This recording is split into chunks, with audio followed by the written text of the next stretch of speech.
afternoon and welcome from beautiful Barcelona. My name is Raksha Daryanani and I'm the Research and Content Manager at HOSCO. And I'm really pleased that you've joined us today for this Cultivating a Wellbeing Strategy Across 3 Levels panel discussion co-hosted by EHL in collaboration with HOSCO. We are a professional network specially designed for the hospitality industry. HOSCO was born in 2011 to empower industry by uniting all of its professionals, educational centers, and employers in one global network. Our network allows you to connect with other professionals, with the industry, find or provide job opportunities, find career advice, and access courses to upskill and reskill. We currently have 1.6 million hospitality students and professionals on HOSCO. We also have more than 400 hospitality schools and 1,000 plus world-class companies around the globe. I will introduce the 2 experts that we have today who have extensive experience in the field of organizational behavior and leadership. First of all, Dr. Stefano Borzillo, Associate Professor of Organizational Behavior at EHL. Please, could you introduce yourself? Thanks. Thank you very much, Rashka. So my name is Stefano Borzillo. I've been working at EHL since almost 7 years now.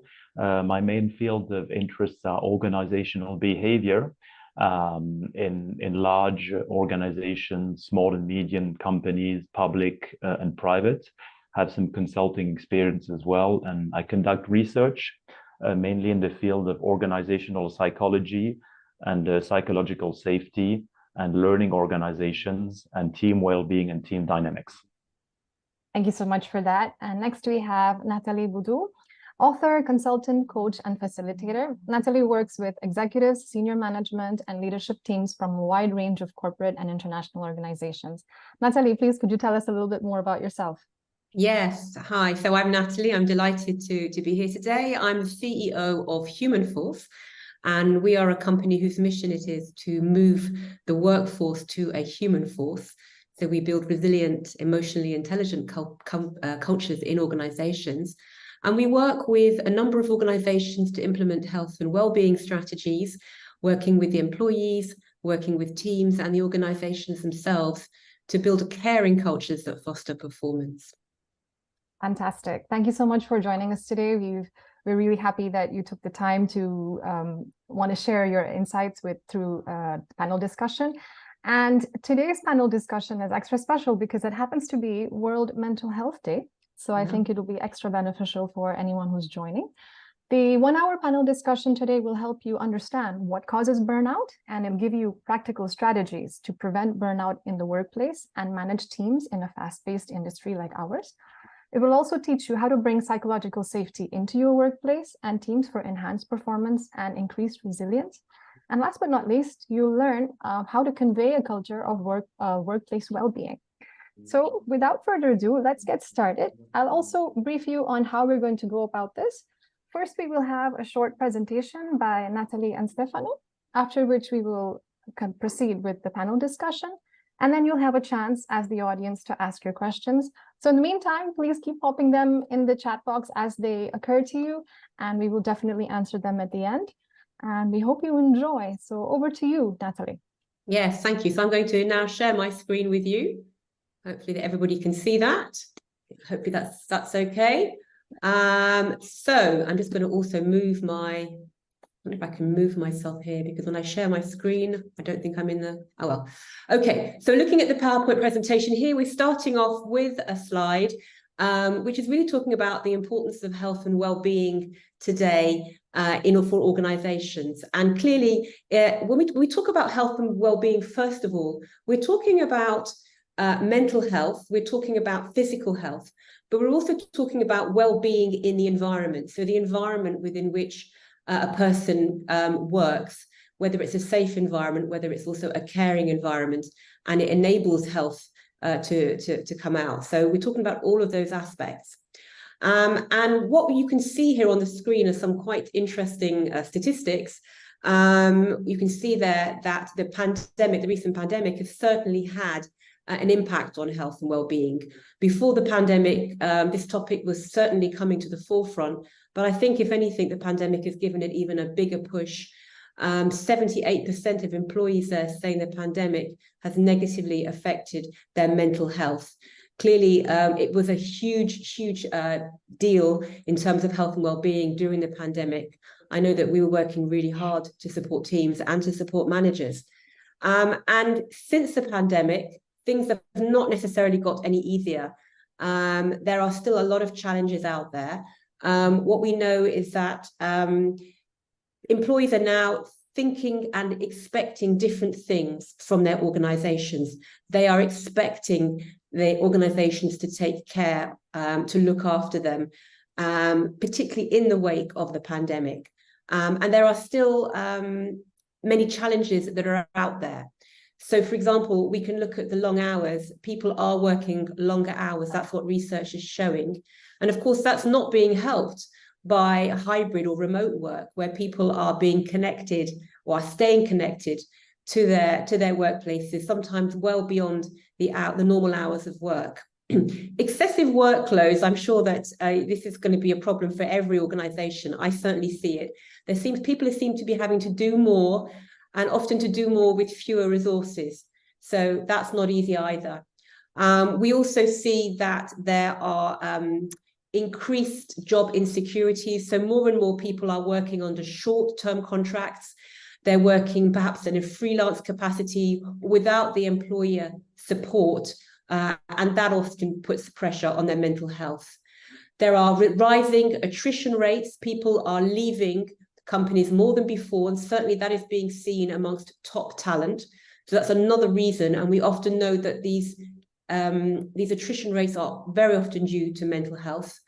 And also the skills for employees, the new technology is great, of course it's great, but it also comes with its challenges. And we've talked just briefly there about the fact that people are finding it difficult to switch off from work. In fact, there's a new term which is called leaveism, and it's really about how people find it difficult to leave their work, even late at night or sometimes early in the morning or over the weekend. And so this constant change and this uncertainty is adding pressure and impacting the health of people. And I think also there's something that's important to remember is that we're now looking at the younger generations coming into the workplace, and they have different expectations from some of the older generations. They want to know that their health is valued, and they will choose an employer for that reason. And so in terms of attracting talent and retaining talent, it's important to cater for those audiences as well. And of course, needless to say, it's the right thing to do. So that's just an introduction to the situation that we're facing. And I think I'm going to hand over now to Stefano. Stefano, you're going to talk a little bit more about the hospitality industry. Yeah, thanks. Thank you very much, Natalie. So I will add on a little bit of information and some statistics specifically related to the burnout in the hospitality industry. So it's important to bear in mind that these numbers have been increasing actually since the pandemic and the end of the pandemic. You see statistics here on the screen, but important to notice that 62% of employees in general, in a broader aspect of the hospitality sector, perceive that actually the employer does not actually take care of their working conditions or health conditions or workloads. You've got this also alarming figure of 74%, which experience verbal abuse from a customer in the workplace. You also have verbal abuse sometimes also from colleagues, but the 74% is quite shocking actually when it comes from customers. And this is quite a big topic now that's emerging in the press, in research increasingly also. You also have 24% of employees active in this sector who actually complain that there's an increased required for medical or psychological help, for actually mental health, which has been increased even more by loneliness and all of the effects of the COVID pandemic. And 10% of the people, of the staff, have received or are receiving training to support health and well-being within the organization. That goes like, for example, accessing mentoring programs, having health champions in organizations and first help aiders. 10% is not enough. So we are seeing some companies who are actually investing more money in actually well-being for the employees, for their workforce at different levels of the organization. So although the pandemic has been extremely, let's say, bad in this respect, if I can call it, the good news is that it has raised the awareness on the fact that companies need increasingly to invest resources into these individual, team, and collective well-being aspects. Great, thank you, Stefano. So yes, I mean, it's they are quite shocking figures. And what we're going to look at now is a three-tiered approach. So it's really important to, when you're looking at health and well-being and to make it successful for your organization, is to think about it as a systemic approach.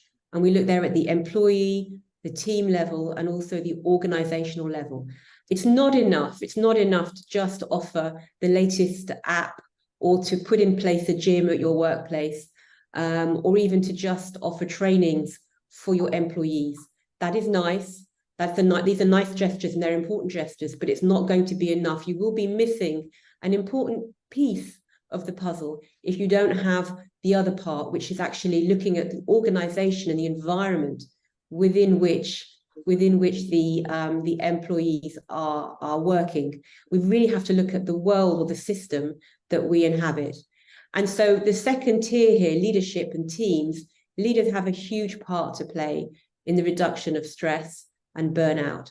They are role models, they have some impact, and they do need to be equipped actually with the skills to be able to support their team members, and also to build teams that are empathetic, teams that are working well together, safe teams, which we're going to talk about in a minute.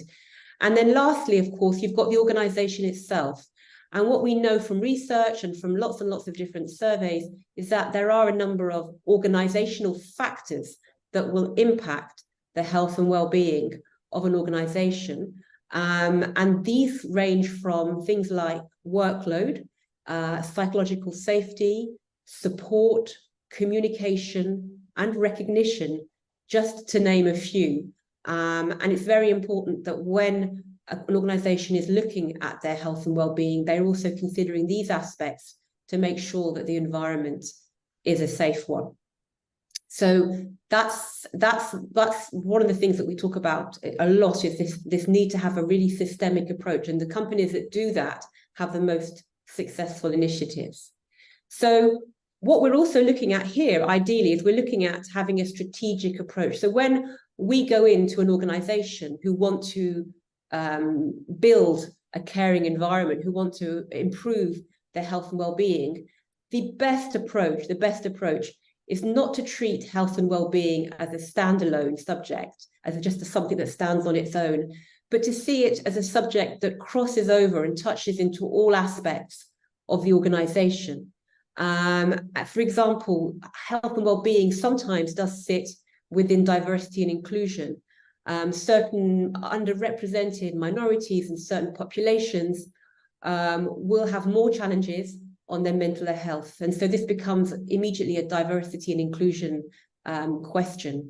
And likewise, including the subject of health and well-being and removing the stigma and making it an inclusive, having an inclusive approach to health and well-being is also a diversity and inclusion subject.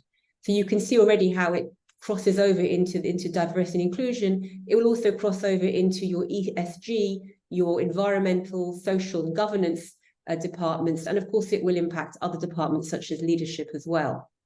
So the people who need to take responsibility ideally are the people at the top of the company. And you'll see here on this slide, I've given an example of the way in which we go in. Natalie, sorry to interrupt you, but we don't see your screen anymore. Oh, I'll stop sharing. Yeah. Okay. I'll try and share again. Yes, please. Thanks for letting me know. We're getting feedback that, yes. Okay. Do you see it now? Yes, now we see it. Great, yes. super. So just giving you here an example of how we approach what is a strategic approach. First of all, there's a needs and assessment. So here we have a look at what's going on, what's working well for the company in terms of health and well-being, and where there might be need for change. And that can be done via assessments and interviews and discussions and data collection. And then we can put together a strategic program which is going to be linked to the business rationale and to the performance objectives of the company. And then initiatives can be rolled out across the organization. Ideally, really what you want is the best practice really is that the roadmap will have objectives shaped around organizational vision, plans on how the well-being is going to be promoted amongst the staff, and staff support for all of this, and training initiatives. Obviously, education is great for employees and for managers. And then towards the end of we have this measurement and review. It's extremely important to measure and to compare where you are with regards to where you were when you first collected all this information before you begin the process. So there's always this element of measuring and reviewing that carries on throughout the initiative to make sure that things are moving. So that's just to give you an overall, a bird's eye view of what a strategic approach looks like. And you may say to yourself, okay, this seems like a lot of work. Is it really worth it? Well, the costs of inaction are quite great, as you can see. We've put some figures up there. 12 billion working days are lost every year to mental health issues. That's quite huge. We've got $47.6 billion missed work is estimated to cost the economy. This was a 2022 Gallup survey. And you can see that actually a lot of employers are frightened about implementing health and wellbeing initiatives. They feel that it's going to actually lower the performance, but actually it's quite the opposite. Return on investment really is quite an important thing. And what we don't see there, what we actually don't see, which I think is really important to mention, is that you will also see that people will also have more sick leave when they are not engaged, when they are not happy, when they're not performing well. That sick leave, of course, is costly. There's health insurance to consider.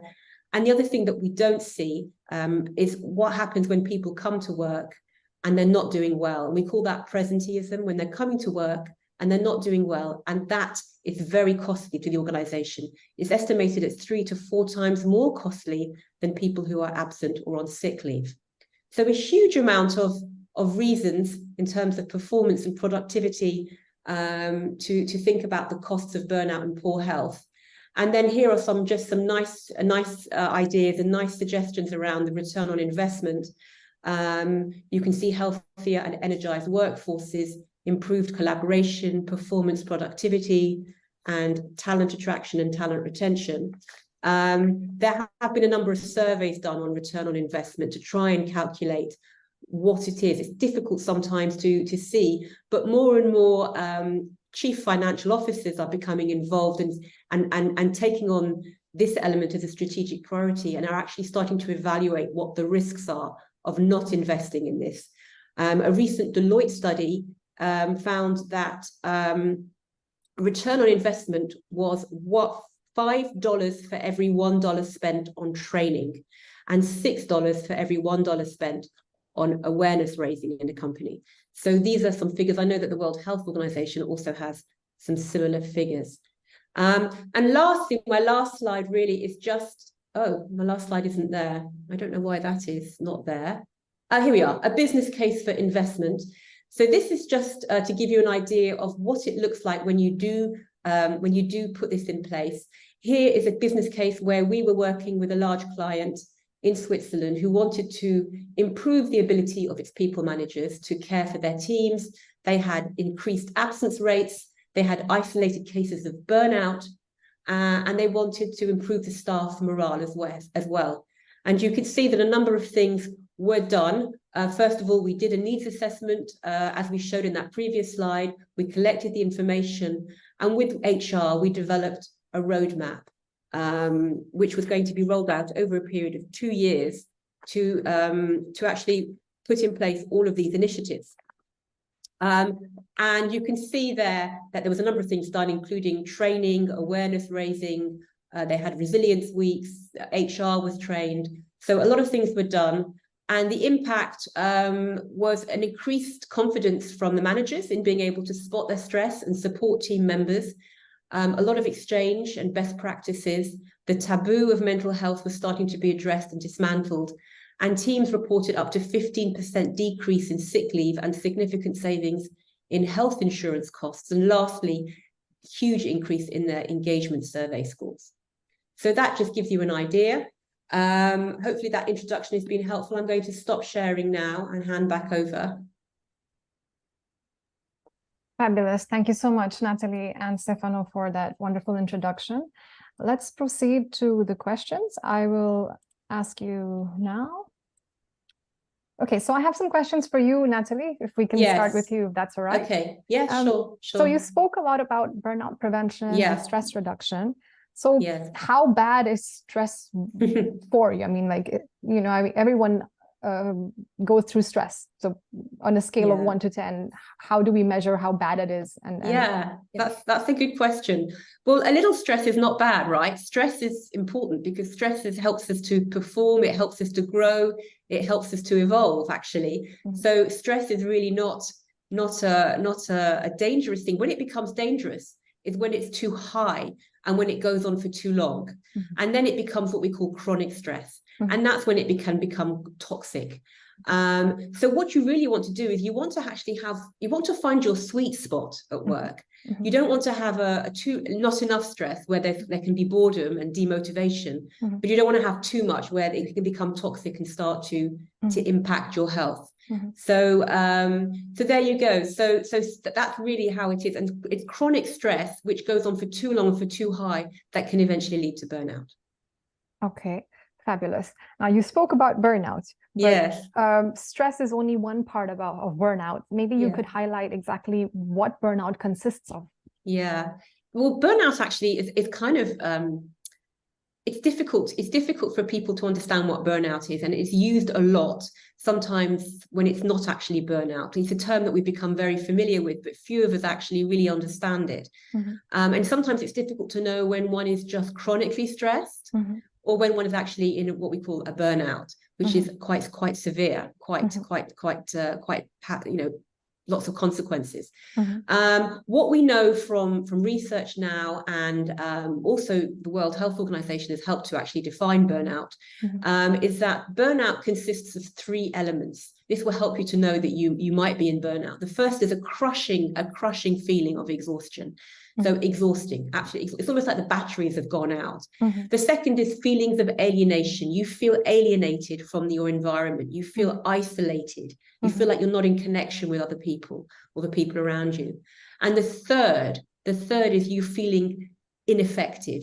So your worthiness, your self-worthiness is impacted. You don't feel like you're capable anymore.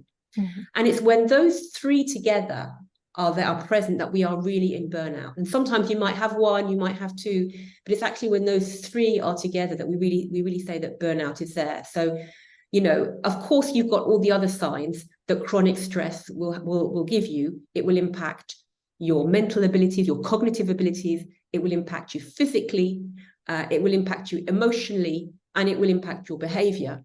But those 3 directions that have been put in place really help us to understand burnout more clearly. Okay, fabulous. Thank you for that. And so you've already touched upon sort of the 3 aspects. And do you see any warning signs that one can look out for when it comes to burnout in themselves or in a team member? Absolutely. So really going back to those 4 areas that I talked about, the first is your body, and your body does not lie. So obviously fatigue and tiredness is one of the first signs. Not being able to fall asleep at night or waking up during the middle of the night, that's a clear sign that things are not going well. Other things will vary depending on the person. For some, it might be digestive problems. For others, it might be headaches. Those kind of psychosomatic problems that sometimes you go to the doctor for and you're not too sure why. Things like eczema, perhaps. Those kind of things where your body will be telling you that stress is becoming a problem. The other area is the cognitive area. So maybe you're going to be less focused. you're going to be more distracted, your memory won't be the same, the concentration isn't so easy. And perhaps also you go into what we call tunnel vision, where you start to not be able to see the wood for the trees. Emotions will be more impacted. You might be experiencing more strong emotions of maybe hostility or aggressivity, or maybe just despair and sadness. And then lastly, your behavior will change. We might see, for example, compensatory behavior. Some people will smoke more or drink more. Some people will withdraw. They will become more isolated. So these are all signs that you can look out for. Okay. Wow, that's really impactful, I would say. And there's when you mentioned, actually, when Yes. Natalie mentioned the cognitive side, it will take us to psychological safety, Yes. bringing it to a different perspective, which is also very conducive, actually, to reduce the level of negative stress, taken from a different perspective, which I can talk about as long as we can move to it. Oh, I would love to hear more. I'm all ears now. So now I'll come back to the psychological safety part. I have one last question for Natalie. Yes. So what is the manager's role with regard to the well-being of their team? And what do you do if you sense someone on your team is highly stressed or is struggling at work?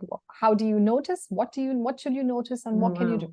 These are big questions. Do you have a day? I have all life, but no, we have some time. The manager has a crucial role to play. They are, the closest to their teams. Very often they think that it's HR's role, but actually no, the managers do have an important role. They are there to role model well-being for a start. If they are sending emails at 3 o'clock in the morning, well, that's the message that they're giving to their team, that it's okay to do that. So that's really very important. The manager is going to set the tone, basically, their behaviors, the way in which they behave. If they are empathetic, if they are kind, if they are caring, then that's going to set the tone for the whole of the team. They can also, in some instances, have an impact on the way in which work is distributed, help to ensure that resources are available, and maybe ensure that their team is trained as well if necessary. And lastly, the caring conversations. This is the huge thing that we train managers on. We go into the workplace and we train managers on how to have a caring conversation. If you think somebody is stressed, if you spot a warning sign, you do have a role to play as a manager to actually try and understand what's going on. You're not going in as a therapist. You're going in simply as a manager to understand, to get curious, and to see and assess the situation. And the quicker you do that, the more likely it is that you can avoid long-term leave. So it's very important. And I gather that might not be very comfortable for everybody. So is that the reason you provide that training? Yes, because it's not easy, because it requires emotional intelligence, obviously, certain skills, certain approach. And most managers do feel uncomfortable with it, which is understandable because they are difficult conversations. Okay. Wow. I want to learn more, but I will give some more attention to some psychological safety, because I think the audience would like to learn some more about that. So Stefano, over to you. Thank you so much, Natalie, for enlightening us. I'll get back to you in a bit. So you mentioned psychological safety. Can you tell me more about this term and how it gained importance in the workplace? So what actually falls under psychological safety? Yeah, I mentioned psychological safety at the moment where Natalie actually mentioned the word cognitive. I could not resist the temptation of, seizing the opportunity. This is fantastic because it's actually viewing the problem from a different perspective. So I'm coming from a more like learning organizational perspective, and I think it's complementary to what Natalie said. So if you talk about psychological safety, it's actually a shared belief. It's a shared organizational belief, like a paradigm. It's the feeling that people have that it's safe, it's okay to speak up in a team, to express your concerns, to talk about the experiments that you set up, even share your failures and your calculated risks, okay? It's a feeling, it's a belief that you have in a team that it's okay to ask questions, without the fear that there would be any negative consequences that you would experiment, with your manager and so forth. So the point and the bridge that I'm building with what Natalie said is that psychological safety releases the level or contributes to release the level of negative stress. Of course, maintaining a level of positive stress, because very rare are the organizations where there is not a level of little fear. This is what boosts you to come up with new ideas, right? So it helps. Psychological health safety helps you find this fine balance and reduces the amount of negative stress in the team. So this is point A. Point B, it's really shifting, and this is what is important, the perspective to a learning and to productive learning. So what you're doing, you're shifting the perspective to learning. So you're seeing a problem, a failure, sometimes an experiment, from a complex problem perspective. So what you're doing, you're stepping back, you're having a helicopter view, and you're analyzing a complex problem by decomposing it into the sum of its parts. And this enables you the following in this mental frame, to consider a failure that happened by focusing on different components of the problem. So you're shifting the who, the blame, the person, to the what, going from who did it, and often it's not only one person, it's the result of interactions between several people in a complex problem, to what actually happened. So you're shifting it to the thing, to the concrete actions that happen. And I think this not only enables you to improve or to make corrective actions, it takes away the level of, blaming culture that can often result in a lack of psychological safety. And last but not least, the C point I wanted to raise, the third little piece of nugget I wanted to share with you, is that psychological safety is in fact a prerequisite of team well-being. So what Natalie has generously shared with us in terms of team well-being and so forth goes hand in hand with psychological safety. Okay, psychological safety, you cannot sell it to your managers if you don't approach the topic with productive learning and therefore related to performance. Because at the end of the day, if you're correcting a mistake, it's either an SOP, a standardized operating procedure, or it's also something like a prototype, something super innovative and experimental. But in both cases, to advance and to be performing for the organization, psychological safety has to exist. Okay, thank you so much for elaborating on that. So here's a question that goes a little bit deeper. You said you have to feel safe, but then I think psychological safety goes further than just having the trust to say I made a mistake, correct? Yeah, indeed. So this brings us to the distinction that we can make between trust in general and psychological safety. They actually also go hand in hand. Now, trust, if you consider trust, it's a very broad concept, right? Trust encompasses like a belief or a confidence in someone's reliability, integrity, and competence brought to an organizational level. Now, trust also involves the expectation that a person or an entity, like an organization, will act in a predictable and dependable way. But this is like super general, okay? Now, if you bring it to a more nitty-gritty, if I may say, level, to the level of the team, this is where you find psychological safety. So psychological safety is a specific aspect of trust that pertains to the workplace environment and interactions among team members. Okay, so it's in a more controlled environment, if you want.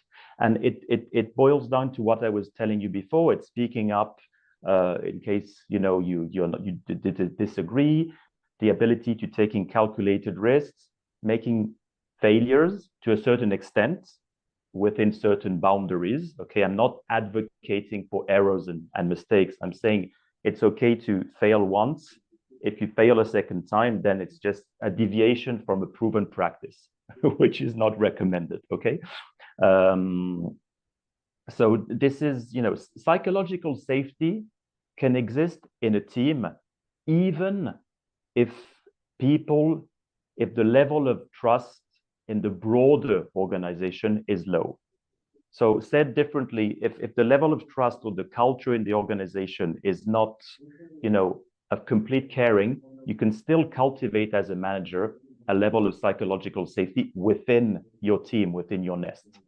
So basically, you have a subculture of trust, of psychological safety within a bigger atmosphere, which may or may not be functioning well. Is that what you're saying? Precisely. It's like a safety net. It's like a handy safety net to have. It depends on the skills, the ability of the leader, the manager, but also the collaboration of the team members, obviously. But so, which brings me to a question. Then it actually highlights even more the manager's role, because whether or not everything else is working well, you still have that core responsibility for your team, and you still can create that environment for them. Yeah, absolutely. I think you hit the nail on its head. Absolutely. So it's a shared responsibility. In fact, when I work with organizations and you discuss different cases, you realize that the number of organizations which have full psychological safety are in fact very, very rare. So when you bring it to the level of the team, yes, it's the responsibility of the leader to model his or her behavior, be approachable, show fallibility also, a form of vulnerability, which doesn't mean you're incompetent. It just means you're approachable, okay? And also setting limits. This is important. As counterintuitive as it may sound, you need to set limits, boundaries for people to feel psychologically safe. If you don't have a frame where you explain to people, okay, this is what you can do, and beyond that, it's a mistake, then, it's chaos, and this creates even more insecurity. So it's a very fine line that you need to respect here. Now, when I talk about team members, well, their responsibility in playing this game, in playing this good citizenship as team members, is to avoid all form of judgment when you brainstorm, for example, you fish for ideas, and to intervene when necessary. What do I mean? If you're a good team citizen and you witness a team which interrupts constantly, makes judgments, and has some kind of a deviant behavior, it's necessary in the first time, to have a conversation with the person and simply not acknowledge also this behavior, and to report it first in an informal way, and then if it becomes more constant, then it becomes more of an HR problem. So if I understand correctly, you're saying we have like a duty of care towards each other as employees in a team, not just the manager's responsibility to make sure we are feeling psychologically safe, but also for each other, correct? Absolutely. And this has always prevailed, and more. Like, we have even more like variables, societal variables that adds, diversity, inclusion. We have more and more polarization, in our society, and these are realities, social realities that companies have to absolutely take into account in the way they manage people, because it's also a part, actually, of psychological safety, this inclusion and diversity in a team. Okay, fabulous. Thank you so much for that. And this is a question for both of you, because it touches upon both aspects. So the stress part, the burnout part, and also the psychological safety part. How do working hours and workload affect these dynamics in the workplace? And what do you have to say about that? Like, so, psychological safety, does it increase, decrease, or and stress, how does it increase, decrease with when there's mounting pressure? Shall I go first, Stefano? Yeah, please. So, be my guest. I mean, certainly, it's quite obvious that long working hours are not going to be helpful. We're human beings. You've probably noticed that a number of companies recently have tried out this 4-day working week. I think Belgium, Iceland, and the UK in particular have had these trials where companies have tried out a 4-day working week. And over a period of a few months, they've already reported improved results in terms of mental health and well-being across their staff, to the point where they're actually keeping it on. It was a trial, but they're keeping it on. So research shows that long hours do impact our mental health. And obviously, the hybrid remote way of working is going to be tricky in this area. And I think leaders have a responsibility to role model and ensure that their staff are not working outside of hours, and on a regular basis. So in terms of hours, yes, there's definitely impact. In terms of workload, this is a tricky subject because this is something that all organizations are experiencing at the moment. But I think that there is a duty again on leadership to be reviewing strategies and ways in which they can lighten the workload, whether it's through prioritization or whether it's through assignment of tasks or job sharing or whatever it is. There needs to be some kind of review as to how this can work. It's more of an operational matter, but it's something that's very important. And also, I think, I mean, if I go back to the field of the learning perspective, I think we can be efficient and work faster. I mean, digest a larger amount of work just by knowledge sharing. And what I mean is that when you work, either you have the workload completely on your shoulders, or you have a system in place that enables you to share information, good practices with other colleagues. So you save time. So what you have here, you can incorporate a lot of visualization in your work. So after a project, for example, you could have focused event analysis or after action reviews, which enable you to rapidly mobilize a group of people and talk about what happened and gain fast learning on it, document it so the error doesn't repeat itself afterwards. Okay, so it doesn't take too long to do an after action review, but it's very beneficial because you get to talk to other people, you get solutions rapidly, you learn fast, it's a learning organization, and it reduces an amount of stress, okay? And you share the amount of work and thinking process amongst people. And then you have also something, I think it's also another safe zone, it's what we call communities of practice, which are informal networks that you find in companies, which are actually cross teams. So you can belong, you can have a community, which is a network. Very often today they are hosted digitally, and people, it's a group of individuals who are all interested in a specific topic. It can be marketing practices, finance, operational, you name it. They gather together on an informal basis and they exchange the problems, the frustrations they have, the stress they have, and they gain insight and support and mental support sometimes from each other. And sometimes just by sharing a good practice, a best practice across a team, across a division, or across even a division in different countries, also takes away part of the reflection process you need to do to accomplish a task. So it's not a miracle, but these communities of practice are safe zones that can actually help you get practices that are somewhere in the organization, and it kind of reduces in certain circumstances the amount of work that you can have.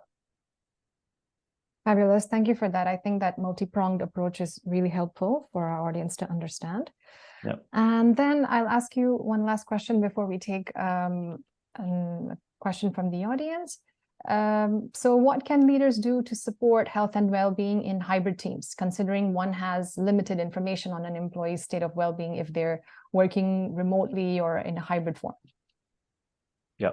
Okay. So I could maybe take this one, and then Yes. Natalie, you can complete. So yeah, virtual working is a different ball game, right? Mm-hmm. We are bidimensional in virtual space. Sometimes we have never met the people. Mm-hmm. You don't get to understand the mimics and the nonverbal communication. Sometimes the technology, mm-hmm. the bandwidth. Okay, this is one level. The second level, what helps? There are four things I would say that help. Mm-hmm. Create safety. Anonymous polls. Mm-hmm. Okay. So asking people if they agree to on a scale of 1 to 5, for example, anonymously. Mm-hmm. So this, is a way of expressing concern about something without taking too much risks. Breaking rooms are a good way, actually. Sometimes online meetings are good. So simply sometimes breaking the meeting into small breakout rooms, giving the opportunity to a small group of people to interact, to exchange, is a safer zone, right? Okay. That creates more well-being, less stress. And then when you come back to the larger meeting, you feel more comfortable because you're more knowledgeable thanks to all of the exchange you had. Okay. Right. It also helps, I think, to have an experienced facilitator sometimes in online meetings, because they know by experience how to orchestrate the talk, and this unconsciously gives dynamics, but also a sense of confidence and comfort to the people who participate. And then I would say the follow-up meeting, the follow-up email summarizing the critical points without naming people who ask questions, but simply actions that were spoken about. I think it just shows that the company cares and is actually caring about the follow-up that we have after these virtual meetings. Okay, fabulous. So if it's okay with both of you, I'll go over to the audience questions because we have a lot of questions pending. Is that all right? Yep, sure. Yeah. Okay. So the first question that we have is, how can feedback mechanisms be integrated into well-being initiatives to ensure that they remain relevant and effective for all individuals in the hospitality industry? Could you repeat the question, Rashka? Yes. Quite a long one. Yeah, it's quite a long one. So how can feedback mechanisms be integrated into the well-being initiatives so that it's relevant for the whole industry? What I'm getting from Stefano, help me out on this question because it's quite an. What I'm thinking about, what I'm hearing is, how can feedback be done in a caring way? So is that the gist of the question? Yes, as part of a well-being initiative. So you've implemented a well-being initiative, and I think it can be brought. I'm going to start, Natalie, maybe with the big picture, and then you can. I think we can bring it to a systemic level. So there are different parties here involved necessarily. You will have management, or let's say higher management. I don't even want to talk about top management because sometimes they don't have time. Let's say, higher management. You need to have a sponsor, from higher management, which is, involved in the follow-up and what's going on in terms of well-being in general in the company. Okay, so this sends off a strong signal. You can call him, her, chief well-being officer, you name it. You need to have necessarily collaboration from your human resource department or people department, you call it, okay? Because higher management and human resource management, they need to be aligned, because if there's a problem related to health and well-being, necessarily HR will be at some point consulted, okay, whether through mediation or taking corrective actions. And then what you need to have, ideally, a system in place whereby you have a team. It can be 4, 5, 6 people, pilot group sometimes, or a group of involved collaborators who actually, their mission is to collect all of the feedback that they get. It's like a thinking tank, and talking about what can be done, the different practices, and often it's multidisciplinary teams. So they all come with a different perspective and their own take on what's going on. And so it's very important to liaise between this pilot group, this group of people, multidisciplinary team, HR, and this well-being champion. And I think without this magical triangle, it's difficult actually to do something productive out of this feedback, right?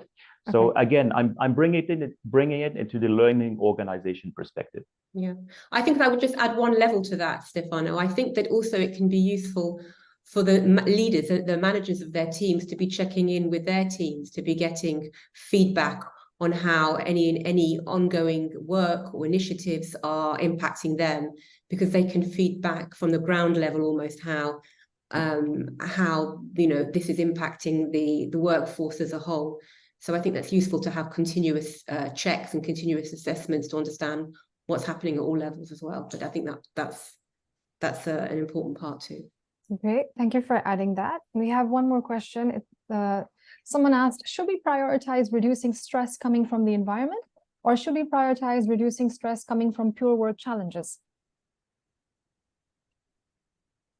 Well, I mean, I don't think you can prioritize stress from one area or another. I mean, you're going to have stress that's coming from the environment.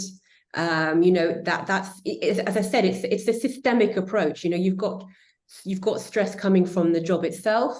Everybody's going to find that their job is difficult at some point, or maybe they're not going to have enough resources, or perhaps they're not going to have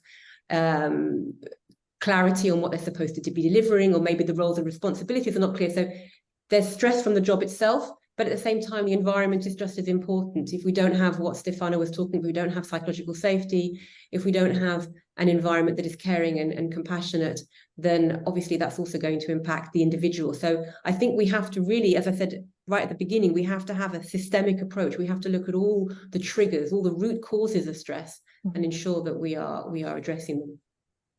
Okay, and this is someone has asked, and I think this is a nice extension to this question. Yeah. If this is not only for employees, but managers also face stress, so this counts for them as well, right?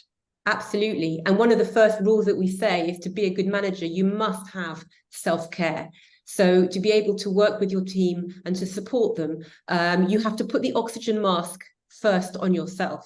If I can use that metaphor, to be able to support your team in the right way. So it's very important that managers look after themselves. Yes. Okay, fabulous. And someone is asking, I think this is probably someone probably who wants to work on improving their workplace. So what tips do you have for moving forward toward a 4-day work week or decreasing the need for staff working outside of their normal working hours? A common issue I have run into when proposing better working environments is associated with this is that it will lead to increased staffing and therefore labor costs. Stefano, do you want to take that one? It's more of an organizational question. Yeah, of course. So I think that, I mean, the question perfectly makes sense, because at the end of the day, I mean, there is a certain amount of work that needs to be completed in an organization, and there's a certain amount of employees, right? So sometimes if there's a huge quantity of work, you just need 5 days to do it. Now, sometimes it's a problem of productivity. Okay, it's a problem of productivity because people are not able to fulfill all of the tasks they have to do in the allocated amount of time that they have. Sometimes it's simply a question of organization, right? Sometimes there are some redundancies within the organizations. You're doing things that another colleague is probably doing the same thing at the same time. So, you know, it's one of those tricky questions. I mean, there are some cases in which it's possible, you know, to condense for certain employees, okay, not all of them, for certain employees to have a lighter working schedule if, you know, they can do a bit of job sharing with other people in the company. And you will most often find people who are willing to stay 5 days a week, and another portion of the company who wants to work 4 days a week.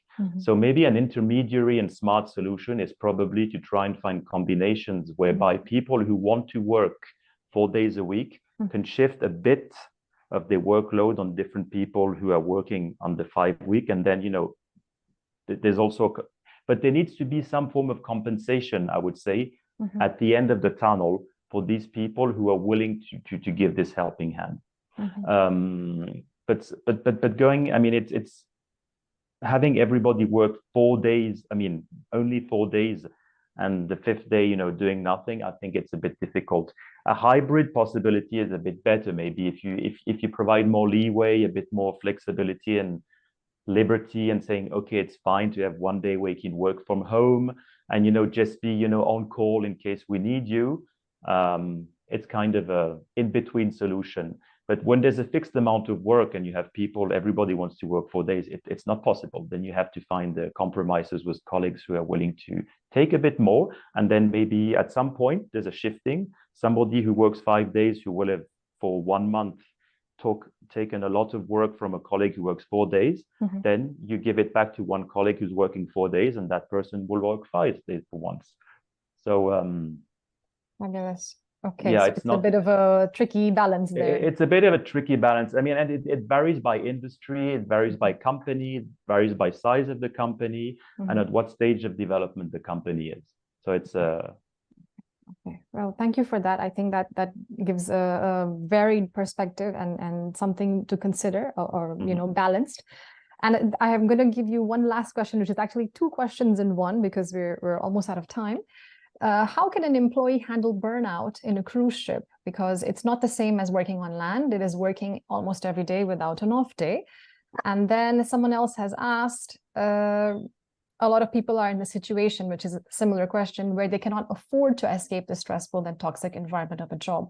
So how do you manage to keep your creativity sustained and intact? And how can you continue? That's interesting. That's a very interesting one, isn't it? Yeah.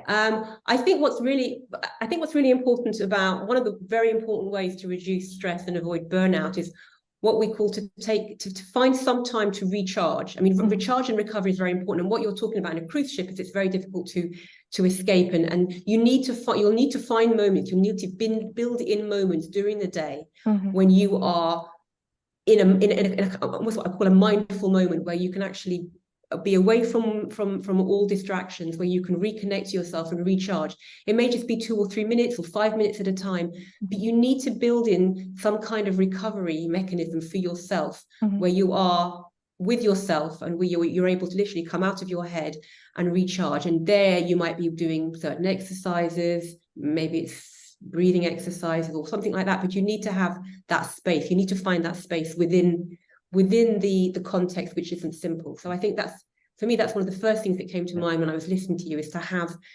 space for yourself, to have those moments when you can just literally relax, even if it's and to do it several times during the day. And I think, I mean, I can take the question on the toxic environment. So, I mean, yeah, in many cases, in fact, if you work in a toxic environment, or you work, for a toxic person and so forth, oftentimes there's no very satisfying way out. So most people end up, looking for another job and leaving. But the bad news is that you can't leave immediately.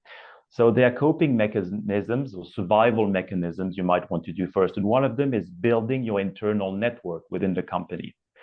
So you can assume that if you're working in a toxic team, or for somebody who has like deviant behaviors, maybe that person, has already started maybe, stabbing you in the back, or saying bad things about you to other colleagues or to his or her boss. So in this case, what is important in building your internal network might be approaching, your boss's boss, if you have this possibility, not necessarily to complain about the situation, not at all, just to talk, about the projects that you're doing, your expertise, your fields of expertise, your ambitions, and what you're doing in the company. Maybe this helps. It's a preventive measure, just to try and, re-embellish, if I may call it like this, your image and your aura that you have in the company, right? Because it might have been dirtied by somebody you work for. Another possibility is reaching out to your formal line manager. You never know, they might have a project, you can be working for, and, join the team. Sometimes, if you're lucky, it can happen. Another possibility, is to, when options are kind of inexistent in the company, is try to, join as many hospitality events in the region where you live, to try and network, as simple as that. Seek medical advice if you need it externally. But I mean, the bad news here is that, very often, people resign, and sometimes it's okay just to let go and to go and work if you find the possibility in another division, or even different company, because what matters at the end of the day is your possibility to grow and your health above all. So you can survive for a moment, you can try and build your internal and solidify your internal network, but hey, at the end of the day, I mean, if you're not supported neither by HR nor by other colleagues, because the culture is too toxic, the best thing often is just to leave. Fantastic. I think this has been super, super insightful for myself, and I think for the audience too. We're getting good feedback. So I want to thank you, Natalie, Stefano, for taking your time today, for sharing the insights with us. It has been marvelous having you here. And for the audience, thank you so much for joining us as well. I hope you have learned. I hope you have walked away with the tangible insights that you were looking for. And this is just a little glimpse of EHL's transformational learning and business solutions, and how EHL's expertise can help you develop people, address business challenges, and transform business practices.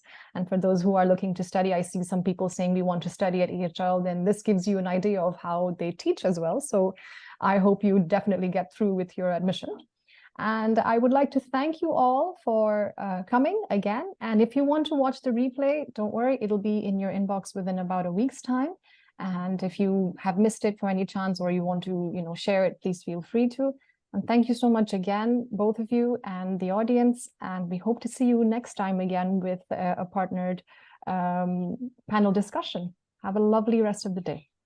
Thank you so much.